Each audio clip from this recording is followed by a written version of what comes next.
Assalamualaikum warahmatullahi wabarakatuh. Salam dan bahagia untuk kita semuanya. Ya, kali ini saya akan menyebarkan hasil dari diseminasi pemahaman dan penerapan budaya positif yang saya lakukan di SD tempat saya mengajar.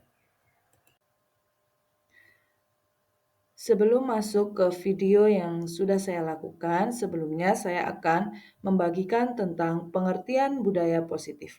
Adapun yang dimaksud budaya positif adalah perwujudan dari nilai-nilai dan keyakinan universal yang diterapkan di sekolah dalam menciptakan budaya positif di sekolah.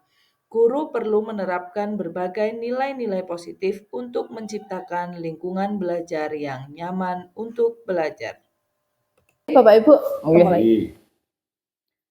Bismillahirrahmanirrahim. Assalamualaikum warahmatullahi wabarakatuh. Waalaikumsalam warahmatullahi wabarakatuh. Alhamdulillahirrahmanirrahim. Wassalatu wassalamu ala asrafil anbiya'i wal mursalin wa ala alihi wa sahbihi ajma'in. Yang terhormat Bapak Kepala Sekolah SD Negeri 3 Pelembungan, Bapak Ahmad Saifullah SPD SD.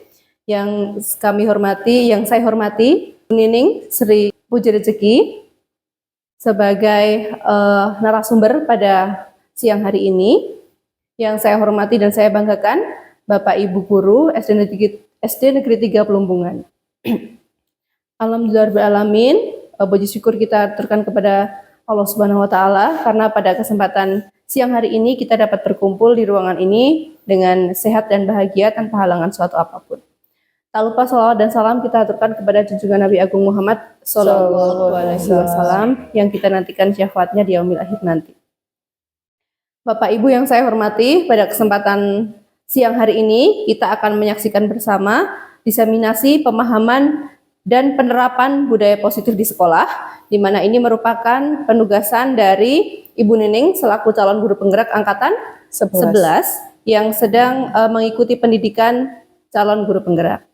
Nah, nanti Bu Nining akan membawakan bagaimana pemahaman dan penerapan budaya positif di sekolah, dan harapannya Bapak Ibu nanti juga bisa berdiskusi secara aktif dalam kegiatan pemaparan dari Ibu Nining. Baik Bapak Ibu, untuk menyingkat waktu, kita akan mulai saja diseminasi yang akan disampaikan oleh Bu Nining. Silakan Ibu Nining untuk menyampaikan diseminasinya. Terima kasih Bu. Di sini. Itu nih, sana aja mohon. Bismillahirrahmanirrahim. Assalamualaikum warahmatullahi wabarakatuh. Waalaikumsalam warahmatullahi wabarakatuh. Alhamdulillahirabbil alamin wa bihi nasta'in wa ala umri dunyawatin wa ala alihi wa ashabi ajmain amma ba'du. Yang saya hormati Bapak Kepala Sekolah SD Negeri 3 Pelembungan, serta yang saya hormati Bapak Ibu Dewan Guru SD Negeri 3 Pelembungan. Marilah kita panjatkan puji syukur kehadirat Allah Subhanahu wa taala yang telah memberikan kita banyak sekali kenikmatan sehingga pada siang hari ini saya dapat melakukan kegiatan diseminasi pemahaman dan penerapan budaya positif di SD ini tanpa ada halangan suatu apapun.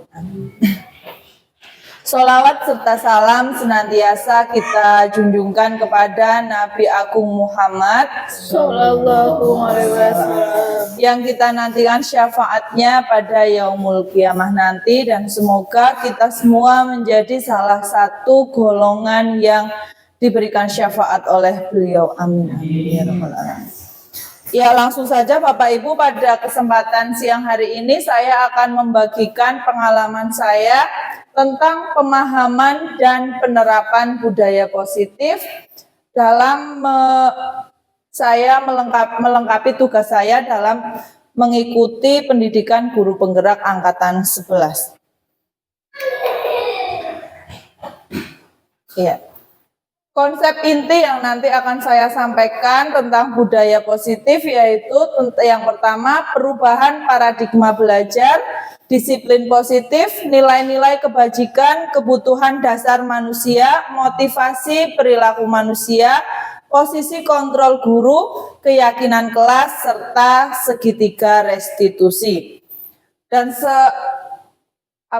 tentunya Bapak Ibu sudah tidak asing lagi dengan budaya positif karena sebelumnya juga sudah ada diseminasi budaya positif dari CGP sebelumnya di. Nah, yang pertama, paradigma belajar. Apa sih paradigma belajar? Nah, pembelajaran dengan paradigma baru merupakan pembelajaran yang dirancang berdasarkan pembelajaran berdiferensiasi sehingga para peserta didik belajar sesuai dengan kebutuhan berdasarkan tahap perkembangan sesuai teori psikologi modern untuk mewujudkan profil pelajar Pancasila. Tentunya Bapak Ibu juga sudah paham betul tentang profil pelajar Pancasila, apa saja profil pelajar Pancasila. Nah, di sini yang pertama beriman dan bertakwa kepada Tuhan Yang Maha Esa serta berakhlak mulia. Yang kedua berkebinekaan global, gotong royong, mandiri, kreatif, dan bernalar kritis.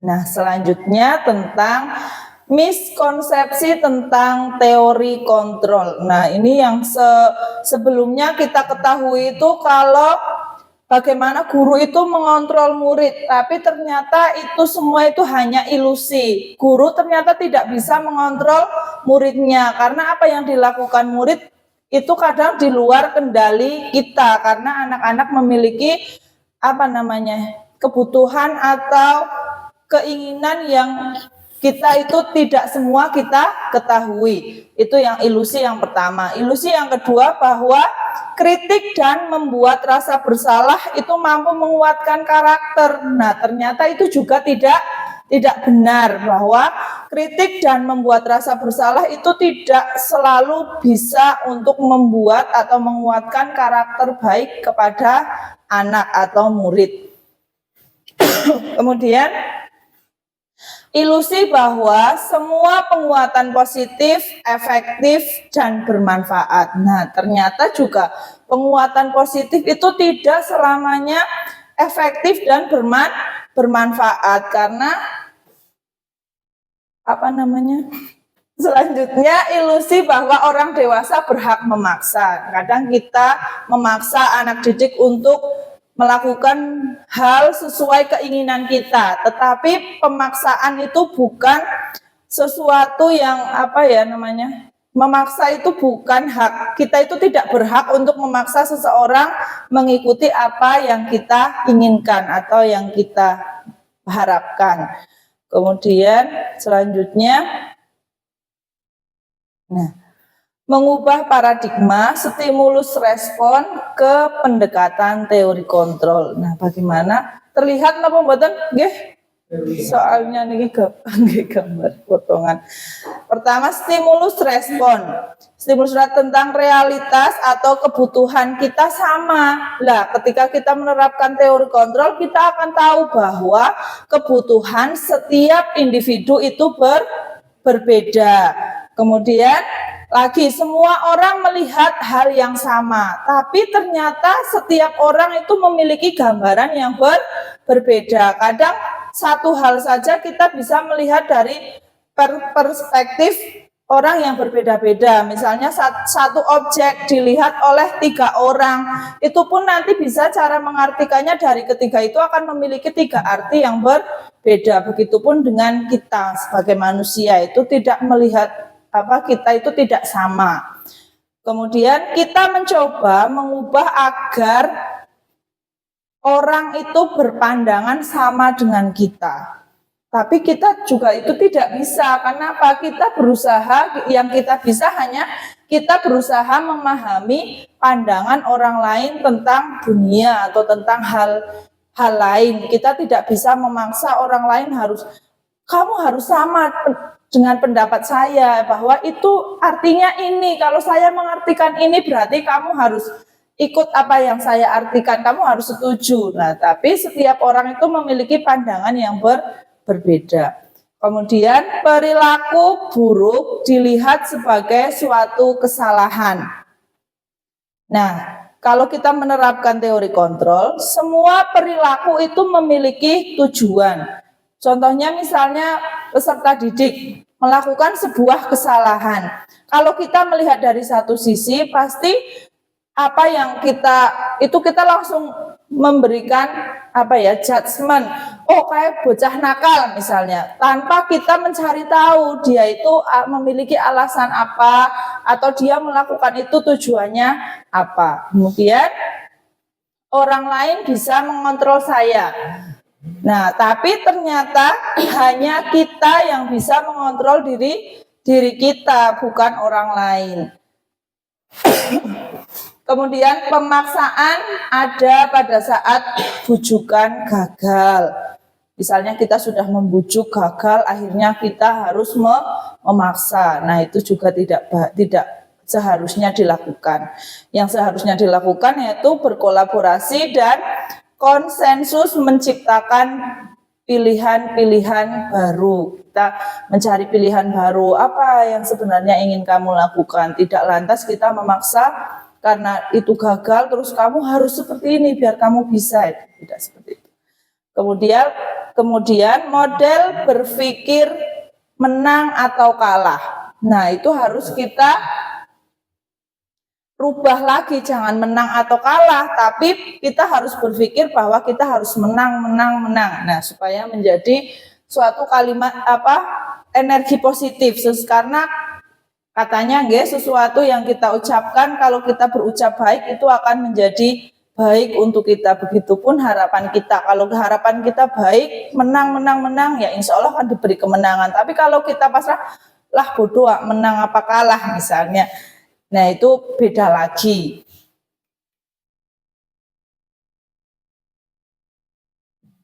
Nah, sekarang sampai pada disiplin positif.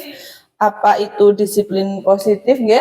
Disiplin positif itu berasal dari kata disiplina yang artinya belajar. Disiplin mengacu pada disiplin diri yang memiliki tanggung jawab terhadap apa yang dilakukan berdasarkan nilai-nilai yang diyakini. Nah, ini baru disiplin. Lah, disiplin positif apa? Disiplin positif merupakan salah satu cara penerapan disiplin yang bertujuan menumbuhkan kesadaran serta memberdayakan peserta didik tanpa imbalan penghargaan atau ancaman ataupun hukuman. Nah, bagaimana kita bisa memberi memberi apresiasi kepada siswa tanpa ada penghargaan. Terus kita misalnya anak salah tanpa ada ancaman atau hukuman lah. Lantas apa yang harus kita lakukan? Nah, nanti akan kita bahas selanjutnya. Kemudian sebagai pendidik, tujuan kita adalah menciptakan peserta didik yang memiliki disiplin diri sehingga mereka berperilaku mengacu kepada nilai-nilai kebajikan universal dan memiliki motivasi intrinsik dalam perubahan perilaku ke arah yang lebih baik. Nah, jadi kita sebagai pendidik harus memiliki tujuan yang sama. Tujuan kita adalah menciptakan peserta didik yang memiliki disiplin diri. Kalau disiplin diri itu berarti kan faktornya dari dalam dirinya, bukan karena paksaan atau karena ancaman dari orang lain atau dari hal lain, bukan dari dalam dirinya sendiri. Nah, kemudian nilai-nilai kebajikan. Yang pertama, nilai kebajikan berdasarkan profil pelajar Pancasila. Tadi di depan sudah saya sebutkan dan Bapak Ibu juga pasti sudah paham tentang profil pelajar Pancasila. Ini beriman dan bertakwa kepada Tuhan Yang Maha Esa dan Maha Mulia, berkebinekaan global, gotong royong, mandiri, kreatif, serta bernalar kritis. Kemudian selanjutnya, nah ini nilai-nilai kebajikan berdasarkan IPO atau Primary Years Program. Itu isinya adalah tentang toleransi, rasa hormat, integritas, mandiri, menghargai, antusias, empati, keingintahuan, kreativitas, kerjasama, percaya diri, dan komitmen. Kemudian nilai kebajikan yang lainnya Nilai kebajikan berdasarkan keterampilan hidup atau life skill. Nah, ini dapat dipercaya, lurus hati, pendengar yang aktif, tidak merendahkan orang lain, dan memberikan yang terbaik. Bapak Ibu sampai sini ada yang ditanyakan? Atau lanjut? Atau saya terlalu cepat? Lanjut, oke. Nah, selanjutnya kita sampai pada kebutuhan dasar manusia. Apa sih kebutuhan dasar manusia? Setiap manusia itu pasti punya kebutuhan, ya. Tapi yang akan dibahas di sini kebutuhan dasar, bukan kebutuhan hidup, ya. Bukan kebutuhan pokok. Ini kebutuhan dasar manusia.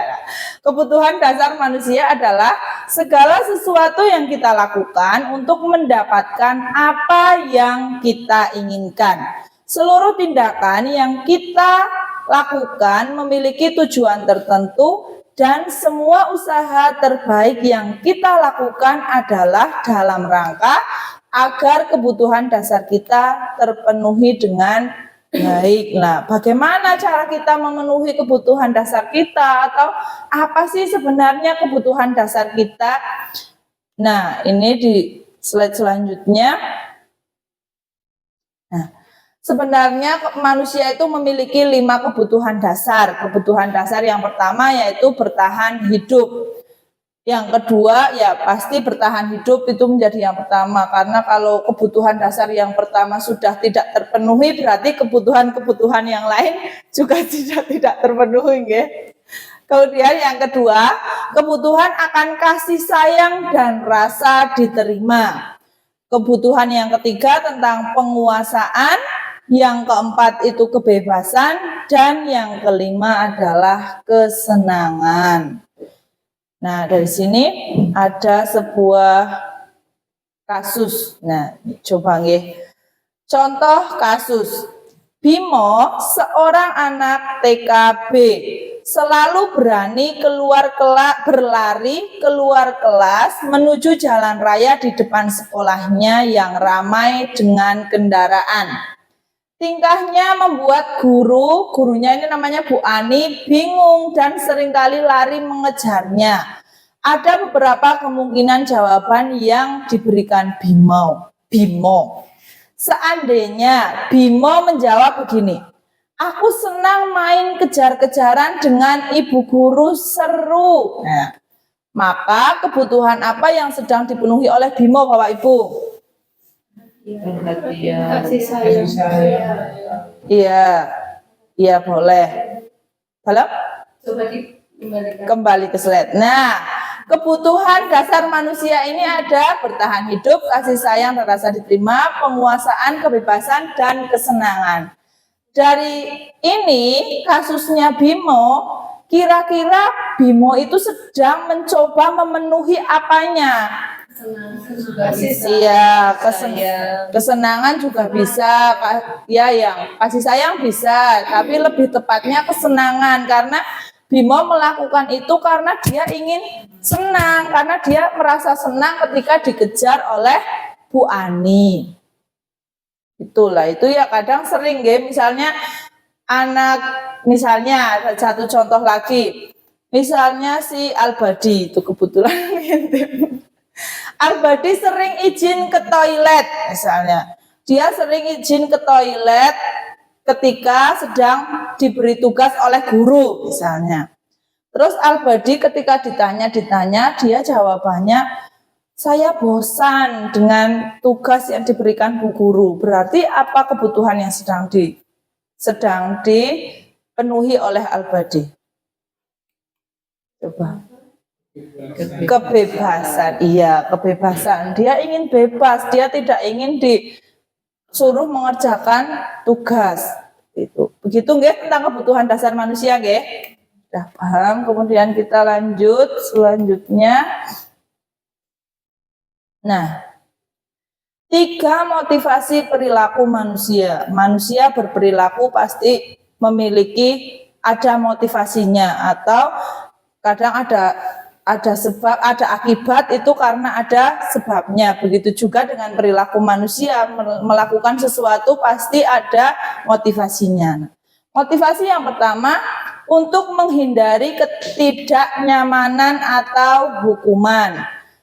Kemudian motivasi yang kedua, untuk mendapatkan imbalan atau penghargaan dari orang lain. Yang ketiga, untuk menjadi orang yang mereka inginkan dan menghargai diri sendiri dengan nilai-nilai yang mereka percaya. Contoh yang pertama, untuk menghindari ketidaknyamanan atau hukuman. Misalnya di sekolah ada peraturan setiap hari Senin mengenakan seragam merah putih lengkap. Terus nanti misalnya ada hukumannya di situ. Kalau tidak, nanti ketika upacara baris di depan. Lah itu nanti anak-anak cenderung akan mengenakan pakaian lengkap karena takut akan hukuman. Berarti dia motivasinya karena hukuman, bukan karena dalam dirinya. Kemudian untuk mendapatkan imbalan, misalnya kita bawa pensil atau apa, kita memberi hadiah, kita bilang sama anak-anak, nanti kalau kalian bisa menjawab pertanyaan, nanti Bu Guru beri hadiah. Pasti anak-anak sangat semangat, ya. Tapi karena hadiah itu juga akan membuat motivasi yang bukan dari dirinya, dia melakukan sesuatu hanya karena ingin mendapatkan hadiah atau imbalan dari gurunya. Kemudian ini motivasi yang ketiga yang seharusnya dimiliki seseorang itu untuk menjadi orang yang mereka inginkan. Dia menjadi dirinya sendiri dengan nilai-nilai yang mereka percaya. Caranya nek niki perhatikan motivasi intrinsik dari dalam dirinya, bukan karena imbalan, bukan karena hukuman atau ketidaknyamanan. Tentang motivasi perilaku manusia. Kemudian selanjutnya, posisi kontrol restitusi. Posisi kontrol itu ada 5, ya.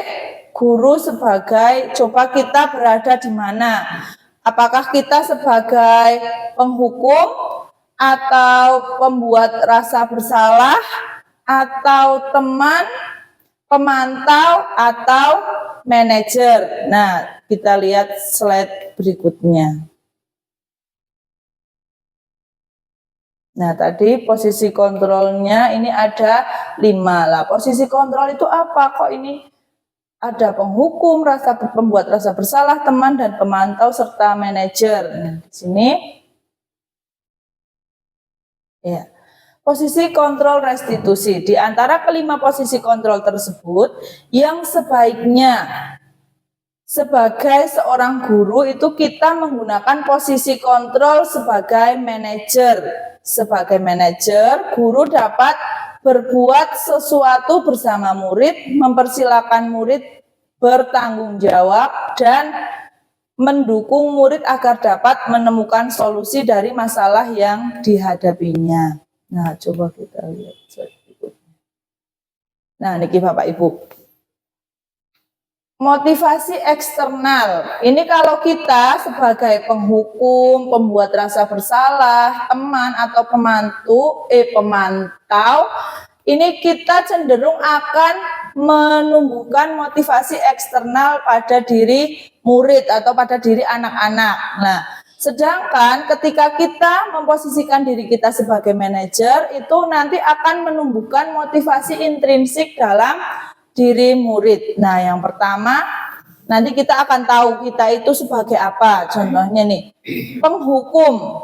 Kalau guru sebagai penghukum itu biasanya guru itu suka menghardik, suka menunjuk-nunjuk, suka menyakiti atau menyindir muridnya. Tidak secara langsung tapi menyindir, ya lah. Terus yang kedua, pembuat rasa bersalah. Seperti apa guru yang memposisikan dirinya sebagai pembuat rasa bersalah? Nah, dia cenderung suka berceramah, suka menunjukkan kekecewaan yang mendalam supaya men kae ngerasa nek kowe salah misalnya. Kemudian sebagai teman guru akan cenderung membuat alasan-alasan untuk murid-muridnya. Ini kemudian guru itu akan menghitung dan mengukur. Kemudian kalau sebagai manajer, guru akan mengajukan pertanyaan-pertanyaan yang memancing siswa untuk melakukan sesuatu, atau ketika murid itu bersalah, dari pertanyaan-pertanyaan ini nanti memancing siswa untuk mengakui kesalahannya dan mau memperbaiki kesalahannya dengan apa yang dia inginkan, memperbaiki dengan cara seperti apa. Kalimat yang sering digunakan seorang penghukum biasanya, kalau kamu tidak melakukan ini, nanti bu guru akan. Nah, itu kalimat sebagai penghukum atau sebagai pembuat rasa bersalah. Misalnya, kamu itu sudah mengecewakan Bapak Ibu. Nah, kamu tahu apa tidak? Misalnya seperti itu. Kalau sebagai teman, nah ini, lakukan demi Bapak Ibu ya, atau ya sudah, nanti Bapak Ibu bantu bereskan. Nah, itu nanti anak itu akan menjadi ketergantungan. Nah, kemudian yang berikutnya pemantau. Pemantau itu, guru itu hanya memantau. Apa peraturannya? Tanya paling seperti itu. Apa konsekuensinya? Apa yang telah kamu lakukan? Nah, dari ini nanti akan menghasilkan murid yang menyesuaikan bila diawasi. Tapi ketika dia udah tahu, oh, nyora diawasi, dia akan berbuat seenaknya sendiri. Kemudian kalau manajer, ini ada contoh-contoh pertanyaan yang ini disampaikan oleh manajer ya. Apa yang kita yakini? Apa kamu meyakini hal tersebut? Nah, kalau kamu meyakininya, maukah kamu memperbaikinya? Nah, dari sini itu akan membuat penguatan watak atau karakter peserta didik. Terus nanti biasanya kalau yang gurunya itu suka menghukum, anaknya itu akan menjadi anak yang pemberontak, pendendam, serta menyalahkan orang lain. Kemudian kalau yang ini tadi sudah menyembunyikan, menyangkal atau berbohong. Ini muridnya akan, saya tidak peduli. Nah, kalau pembuat rasa bersalah, maafkan saya, dia maaf karena dia merasa bersalah karena ditekan tadi oleh gurunya. Begitu nggih. Kita lanjutkan. Nah, yang berikutnya adalah keyakinan kelas. Bapak Ibu pasti sudah membuat keyakinan di kelas Bapak Ibu masing-masing dan pasti sudah paham ya apa itu keyakinan kelas. Nah, keyakinan kelas ini merupakan disiplin positif yang bisa diterapkan dalam membangun budaya positif di sekolah kita. Keyakinan ini akan membantu murid untuk mengembangkan disiplin diri karena murid akan belajar mematuhi keyakinan kelas yang telah dibuatnya sendiri. Kalau peraturan biasanya sekolah yang membuat tanpa disepakati oleh muridnya, tahu-tahu oh ini aturannya begini. Tapi kalau keyakinan kelas atau keyakinan sekolah itu merupakan keyakinan atau aturan yang disusun bersama, ya, bersama dengan guru, ada muridnya di situ dan mereka tahu, oh kalau saya begini nanti saya konsekuensinya harus apa. Itu murid paham. Nah, selanjutnya tentang segitiga restitusi. Apa itu segitiga restitusi? Restitusi adalah proses menciptakan kondisi bagi murid, mohon maaf ini salah ketik nggih, jadinya murid. Murid kalau dalam bahasa kita itu berarti pelit. Iya nggih Ibu. Tapi saya tidak murid. Kondisi bagi murid untuk memperbaiki kesalahan mereka sehingga mereka bisa kembali pada kelompok mereka dengan karakter yang lebih kuat. Nah, bagaimana segitiga restitusi ini diterapkan? Ya, segitiga restitusi. Kenapa disebut segitiga restitusi? Ya, ini ada 3 tindakan yang harus kita lakukan dalam segitiga restitusi. Tindakan yang pertama yaitu menstabilkan identitas. Ini yang pertama, menstabilkan identitas. Kemudian yang kedua, kita memvalidasi tindakan yang salah. Dan yang ketiga, menanyakan keyakinan sesuai dengan keyakinan kelas yang sudah kita susun bersama sebelumnya. Misalnya, menstabilkan identitas itu kita menanyakan kepada anak atau peserta didik kenapa melakukan itu. Kemudian validasi tindakan yang salah itu apa ya? Validasi tindakan yang salah, kita memvalidasi bahwa setiap orang itu tidak ada orang yang sempurna atau tidak ada manusia yang sempurna. Setiap manusia pasti pernah melakukan kesalahan, ya. Jadi kita, ini misalnya kepada murid, misalnya ada murid yang melakukan kesalahan. Awalnya dia tidak mengaku, pas ditanya di waktu menstabilkan identitas ini, murid tersebut belum mau mengakui. Kemudian kita memvalidasi tindakannya. Kamu ya jujur saja. Terus berbuat salah itu tidak apa-apa. Karena setiap manusia itu pasti pernah melakukan kesalahan. Bu guru juga pernah melakukan kesalahan. Nah, tapi kemudian ada itunya lagi. Tapi setiap kesalahan yang kita lakukan itu pasti ada konsekuensinya. Nah, itu nanti lama-lama anak pasti akan mengakui apa yang mereka perbuat. Kemudian menanyakan keyakinan, nanti setelah sudah divalidasi dan anak mengakui kesalahannya, kemudian kita menanyakan kembali, kamu melakukan seperti itu, menurut kamu itu benar apa tidak? Itu sesuai apa tidak dengan keyakinan kelas kita? Nah, misalnya anak menjawab, iya Bu, ini tidak sesuai, saya melanggar begini-begini. Nah, kita kemudian menanyakan, karena kamu sudah mengakui kesalahan kamu, menurut kamu sekarang untuk memperbaiki kesalahan kamu akan melakukan apa?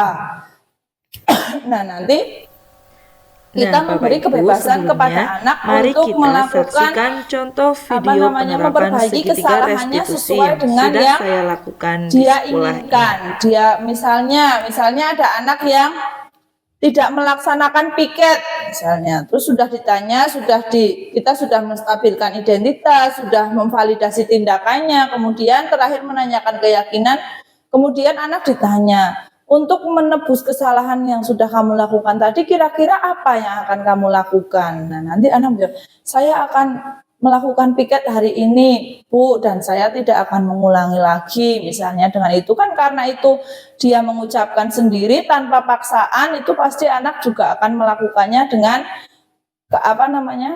dengan ikhlas, karena tidak ada yang memaksa.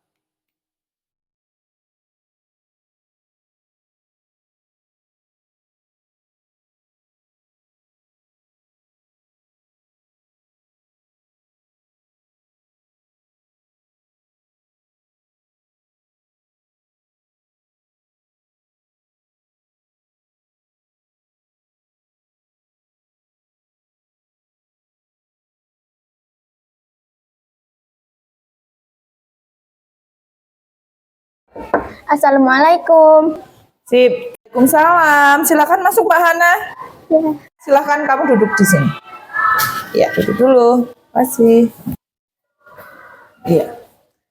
Hana, bagaimana kabarnya hari ini, Nak? Alhamdulillah saya sehat, Bu. Alhamdulillah. Hana sudah tahu kenapa Ibu memanggil Hana ke sini? Saya belum tahu. Iya. Alasan Ibu memanggil kamu menemui Ibu di ruang guru karena tadi Ibu mendapat laporan. Sudah 2 kali waktu jadwal piket kamu tidak melaksanakan piket. Apakah itu benar, Hana? Sebelumnya saya minta maaf, Bu. Saya harus buru-buru pulang, jadi saya tidak melakukan piket. Iya, tidak apa-apa Hana jika kamu membuat kesalahan seperti ini. Tentu saja kamu memiliki alasan kan? Iya.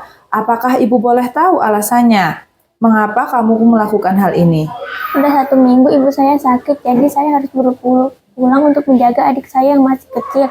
Jadi saya tega melihat ibu saya menjaga adik saya dengan kondisinya yang masih sakit. Oh iya, Masya Allah Hana, Ibu turut prihatin ya. Ibu doakan semoga ibu kamu lekas sembuh.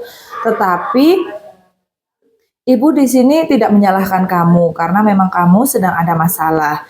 Tapi tindakan yang kamu lakukan ini tidak melaksanakan piket kan tentu saja tidak benar, karena itu kamu berarti tidak bertanggung jawab dengan tugas kamu di sekolah. Padahal melaksanakan piket sudah menjadi kesepakatan kita yang kita sepakati bersama, bukan di kelas kemarin? Iya, Bu. Iya.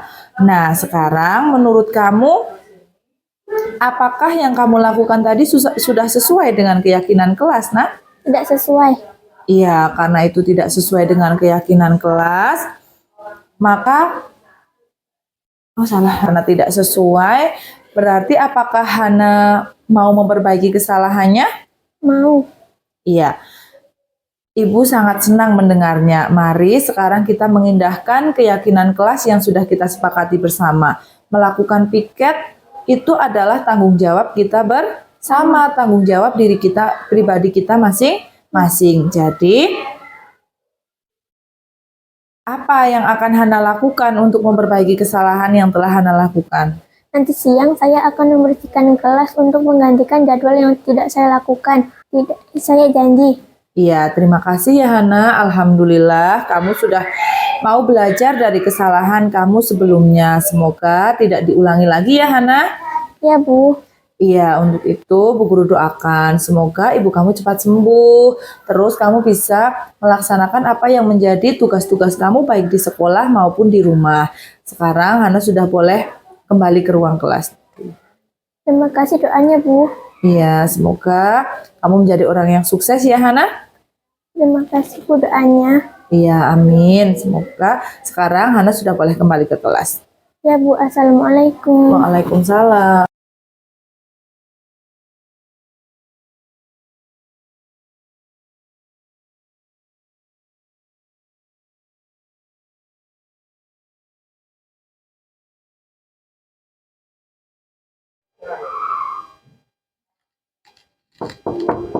Assalamualaikum. Assalamualaikum. Waalaikumsalam. Silakan masuk Mbak Nadira. Terima kasih. Iya, duduk situ ya. Duduk dulu. Ya. Selamat siang Mbak Nadira. Siang, Bu. Iya, Mbak Nadira sudah tahu kenapa Bu Guru memanggil Mbak Nadira ke sini? Belum, Bu. Kenapa ya, Bu? Apakah karena saya tidak memakai sepatu, Bu? Iya, betul sekali. Kamu tadi berangkat sekolah membawa sepatu atau tidak? Bawa, Bu. Oke, Mbak Nadira, setiap manusia pasti pernah melakukan kesalahan. Begitu juga Bu Guru. Tetapi setiap tindakan atau perbuatan pasti ada sebab dan juga akibatnya. Iya, Bu. Nah, Mbak Nadira, sekarang Ibu mau tahu, pasti kamu punya alasan kan kenapa kamu tidak memakai sepatu? Ya, Bu. Kenapa? Karena tadi saya baru selesai sholat duha, Bu. Oh iya, kalau di musola kita memang tidak boleh memakai sepatu. Tapi apakah ketika di kelas kita boleh tidak memakai sepatu?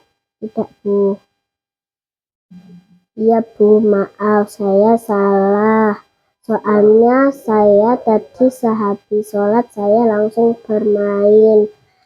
Ketika bermain tidak memakai sepatu itu lebih nyaman dan tidak panas. Mbak Nadira masih ingat keyakinan kelas kita? Masih Apa saja? datang tepat waktu, disiplin, menjaga kebersihan. Oke, Mbak Nadira ternyata masih ingat. Memakai sepatu di kelas itu salah satu bentuk dari apa, Mbak Nadira? Disiplin. Dari disiplin. Nah, meskipun Mbak Nadira nyaman, tetapi Nah, kalau Bapak di Ibu, dalam kelas ini kita tetap harus merupakan memakai salah satu sepatu. dari Nah, untuk memperbaiki kegiatan kesalahan Mbak restitusi Nadira, yang Mbak Nadira sudah akan saya melakukan apa? lakukan. Saya minta maaf, Bu. Setelah selesai sholat saya akan memakai sepatu dan saat bermain saya juga akan tetap memakainya. Oke, baiklah Mbak Nadira. Akan mulai kapan Mbak Nadira melakukan itu? Sekarang, nanti sampai kelas saya akan langsung memakainya, Bu. Ih, bagus. Mbak Nadira sudah mau mengakui kesalahan dan mau memperbaikinya. Sekarang, semoga Mbak Nadira tetap jadi anak yang disiplin ya. Baik, Bu. Terima kasih. Iya, sekarang Mbak Nadira sudah boleh kembali ke kelas. Silahkan. Baik, Bu. Assalamualaikum. Waalaikumsalam.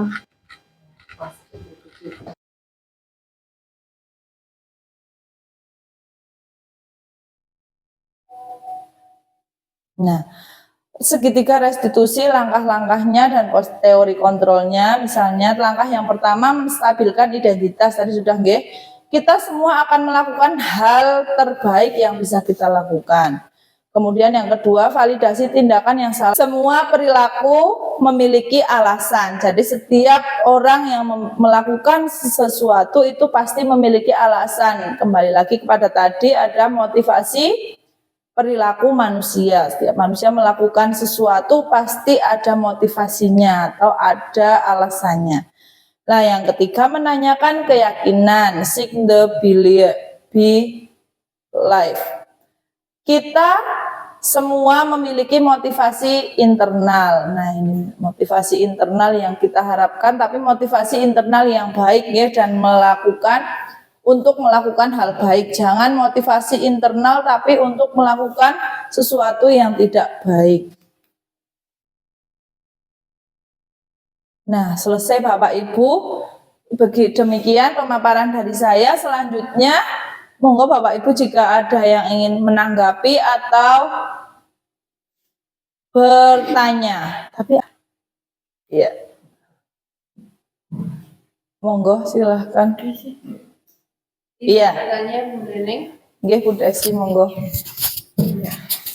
Menanggapi dari yang disampaikan Bu Nining, saya mengapresiasi jadi yang sudah disampaikan tadi runtut dan jelas ya Ibu. Nah, di sini saya ingin bertanya terkait dengan teori kontrol tadi ya Ibu ya. Nah, sebagai guru, Bu Nining ini termasuk yang mana ini? Saat ini posisi Ibu ada di mana? Kemudian bagaimana pengalaman Ibu dan berikan juga rekomendasi kira-kira untuk kami ini yang paling baik yang mana? Kita ada di posisi mana sebagai seorang guru untuk menyikapi segala permasalahan dari siswa-siswi kita, utamanya di SD Negeri 3 Plumbungan ini. Itu saja pertanyaan saya, Bu Nining. Terima kasih. Iya, terima kasih untuk Bu Desi. Saya jawab dulu nggih, nanti dilanjutkan untuk pertanyaan yang kedua. Ya, yang pertama Bu Desi bertanya untuk posisi kontrol yang sedang saya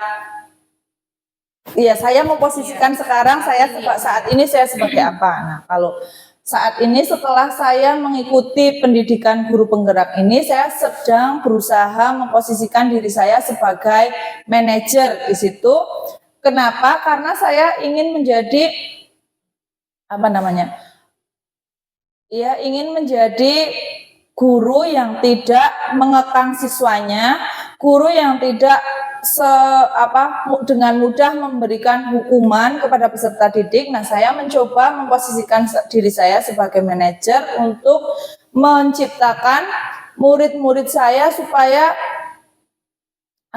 lebih memiliki motivasi internal atau motivasi untuk menumbuhkan motivasi internal dalam diri peserta didik saya. Nah, begitu Bu Desi. Nah, kemudian untuk Bapak Ibu, ya, posisi kontrol yang seharusnya kita miliki seperti tadi yang sudah saya sampaikan, kita sebagai guru sebaiknya memposisikan diri sebagai manajer. Nah, supaya apa ya? Supaya anak-anak itu untuk menumbuhkan motivasi internal dalam diri anak dan untuk merubah merubah paradigma kita tentang untuk membuat anak disiplin kita harus kita harus ada hukuman, misalnya ada konsekuensi ini. Tapi sebagai manajer di sini konsekuensi itu bukan dari kita, tapi kita mencoba menggali dari siswa apa yang ingin mereka lakukan untuk memperbaiki kesalahan-kesalahannya, bukan lagi memperbaiki kesalahan dengan cara yang kita buat sendiri. Maksudnya kita sebagai guru membuat, misalnya anak tidak piket, ini konsekuensinya harus piket sendiri hari itu, tanpa sepengetahuan siswa dan tanpa kesepakatan antara kita dengan siswa. Itu kan tidak boleh. Nah, tapi dengan posisi ini kita mencoba tadi ada membuat keyakinan kelas yang kita sepakati bersama, sehingga anak-anak itu tanpa kita suruh mereka sadar ketika mereka berbuat salah, mereka tahu bagaimana cara saya memperbaiki kesalahan saya, dan cara dia memperbaiki itu bukan lagi karena dia takut dengan gurunya, tapi karena dia merasa dirinya itu memiliki tanggung jawab bahwa apa yang saya lakukan itu salah. Gitu nggak Bu? Kemudian tadi ada lagi? Sudah. Oh sudah, nggih. Kemudian Bu Neneng satu lagi terkait dengan keyakinan kelas ya. Iya. Mungkin kan Bu Neneng juga mempelajari itu dan sudah menerapkan ya. Nah, kira-kira dengan adanya keyakinan atau kesepakatan kelas itu efektif apa tidak, Bu? Iya, ternyata yang sudah kita terapkan selama ini tentang keyakinan kelas itu efektif nggih Bu. Contohnya, saya pernah di kelas 3 itu yang anak-anak itu cengeng, anak-anaknya itu mudah nangis. Kenapa sedikit-sedikit nanti ada yang lapor Bu Guru nangis lah. Kemudian waktu itu kita buat keyakinan itu masuk di dalam keyakinan kelas. Karena sudah kelas 3, anak-anak itu sudah tidak boleh cengeng atau tidak boleh nangis. Mereka menyepakati sendiri, itu disepakati bersama Bu Guru. Kalau nangis itu didenda Bu Guru. Nah, itu dia bikin sendiri. Ternyata setelah itu karena itu dia jadi kelas 3 itu sudah tidak nangisan lagi misalnya seperti itu. Terus kemudian tentang yang kegiatan piket, dan kalau di kelas itu biasanya kalau pagi kan jendela dibuka-buka. Nah, setelah kita buat dengan keyakinan kelas bahwa mereka bilang sendiri, oh berarti Bu Guru kalau yang jadwalnya piket itu harus membuka jendela, menutup jendela, serta menyapu ruang kelas. Nah itu anak-anak juga sadar sendiri setiap jam pulang berarti waktunya menutup, oh mereka langsung tahu posisinya, oh saya piket, saya harus melakukan ini. Seperti itu Bu. Terima kasih. Oke, terima kasih Bu Neneng untuk jawaban yang luar biasa. Iya, terima kasih sama-sama. Monggo ada pertanyaan lain? Nggih. Sudah, karena ya waktunya juga sudah siang nggih, sudah masuk jam rawan. Demikian presentasi dari saya atau diseminasi yang bisa saya tularkan kepada Bapak Ibu Guru. Apabila banyak kekurangannya atau banyak kesalahan dalam saya menyampaikan, saya mohon maaf yang sebesar-besarnya. Akhir kata, billahi taufiq wal hidayah. Astagfirullahaladzim. Assalamualaikum warahmatullahi wabarakatuh. Waalaikumsalam warahmatullahi wabarakatuh. Ya, waktu kembali saya serahkan kepada